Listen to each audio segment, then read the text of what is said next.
Hey guys, I'm Benjamin, the Spotlight Kid. Welcome to another episode of In Extremis, the show where I sort of dive into the more extreme end of the metal spectrum, mostly in the death metal framework, tech death, progressive tech death, and variations of this. Occasionally we might look at some sort of like of the more hybrid end of black metal, although I'm not really a massive black metal fan, but I'm sure we'll come across a few albums like that in the future. Anyway, today we're going to look at the new release from Season of the Mist band Ophidian I, entitled Desolate. So Ophidian I, who has members from bands such as Hellthrough, Beneath, and Atrium, among others, hails from Reykjavik, Iceland. And 9 years after the release of the debut album Solvet Seiklum, they've returned from the wintry mist to deliver up their sophomore masterwork.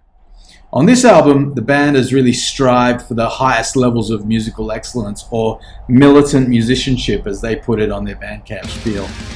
The music clearly captures their native homeland's natural beauty and brutality.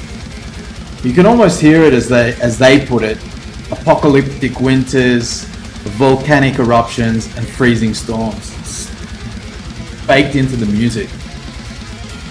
The music is extreme in its technicality and brutality, and is definitely not for the faint-hearted.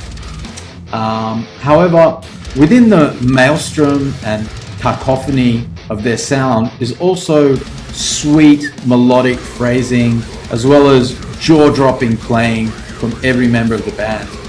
The drums are a technical frenzy and serve the songs well, while boring a hole deep into your frontal cortex. Fucking awesome. The bass playing is just as furious and technical and great, and even has a few moments in the spotlight, which really is no small feat amongst this wall of extremity that these guys have created. The death growls are fairly well executed and have some variation throughout. I personally would like a bit more vocal variation in style, but that's just my personal taste. I know there are a large number of death metal fans who really can't stand anything that resembles singing or melody in their death, but personally, I wish more bands of this caliber would incorporate a little more vocal melody. I just feel that, like, when you have a band that is pushing the boundaries of technicality, of melody, of harmony, to have just a straight death vocalist, it seems like that's the one area of the band that is sort of not pushing the extremes. I know, like, it seems like it's extreme to growl all the time, but I don't know, musically I think it's the least extreme element of the music. But that's just my personal taste, I'm sort of thinking along the style of bands like Alkaloid or Persephone, Fractal Universe and Obscura, and I know those guys aren't quite as extreme as this, but they're not far off either. Anyway, nevertheless though, the vocals are heavy and done very well and cool, and tech death fans will definitely love it, I'm sure. And finally, of course, the guitars. A masterful display of guitar wizardry here. These guys are really, it's mind-blowing. Fantastic and interesting riffs all over the place that really stomp you hard in the guts. It's interspersed with mind-bending shredding and melodic and harmonic lead explosions, which, they retain the intensity but sort of color the whole album with a unique beauty as well. Very interesting. They do definitely cover familiar territory to any fans of tech death over the last 10 years or so, but there's definitely also a level up occurring here, in my opinion. The compositions are progressive and complex and bonkers, but in the best way. The musicianship is top shelf from each member, and for a band I'd never heard of before this album, I'm extremely impressed, really.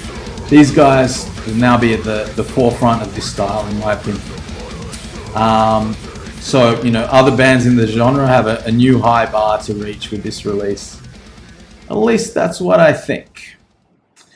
I also want to mention that the album clocks in under 40 minutes, and I have to say I really love that. I wish more bands would do that, especially in the sort of more extreme genres. It's much better to come in, hit hard, and get out, leaving you wanting more and avoiding the fatigue that often accompanies these kinds of releases. Ophidian I deliver a swift kick to the face and leave you sitting in the snow to think about it. And I love that. I love it. I also think they've done a great job with the production too, although I would probably have the vocals a touch lower in the mix, but that's more of a personal preference thing again. Standout tracks for me are the kick-ass opener, Diamonds. Spiral to Oblivion is also awesome. And Sequential Descent also is a kick-ass track. But, really, I like all the tracks and found them all very engaging, almost equally so. It's a very, very evenly, the quality is very even across the board here. Anyway, guys, this is a killer album from top to bottom, and I'm giving it an 8.5 out of 10. Perhaps with more time and listens, I wouldn't be surprised if the score climbs in the future too. I would say if you love the sort of the best technical death bands of today, then you will surely love these guys. Go check them out, buy their merch, and support the underground bands. So that's it for this episode of In Extremis. Please like and subscribe and throw me a share if you feel so inclined. It's much appreciated. So from me, the Spotlight Kid, thanks for watching, stay metal, and see you next time.